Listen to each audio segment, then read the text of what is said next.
Dhe fjalinë e fundit e kam të lidhur me të parën, duke kërkuar mirëkuptimin e të gjithë të pranishmëve të tjerë që kanë ardhur në emër të komisionit apo në jashtë Tiranës këtu, për faktin që e kam të pamundur të mos e mbyll me një falënderim shumë të posaçëm për Xhani Bukikjo, për të gjithë durimin e jashtëzakonshëm që ka pasur, durim që merr një tipar heroik, po të mendosh se Xhani vetë është italian,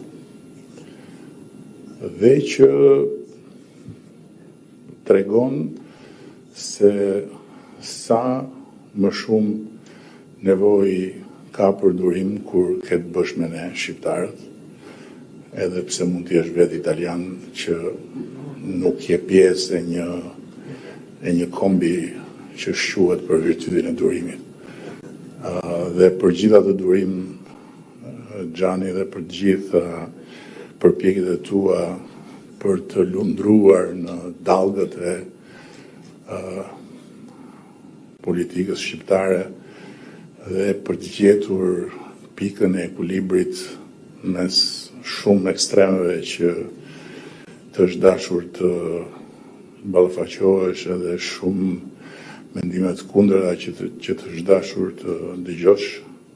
Unë jam thellësisht mirënjohës dhe nuk ka pikë dyshimi që nëse Shqipëria nuk do të dedikojë një monument, dhe më mirë mos ta dedikojë, se ne me monumentet kemi gjithmonë një raport jo shumë afatgjatë, ti meriton një monument në të gjithë kujtesën e të gjithë atyre që punuan në gjithë këto vite me Komisionin e Venecias. Shumë faleminderit.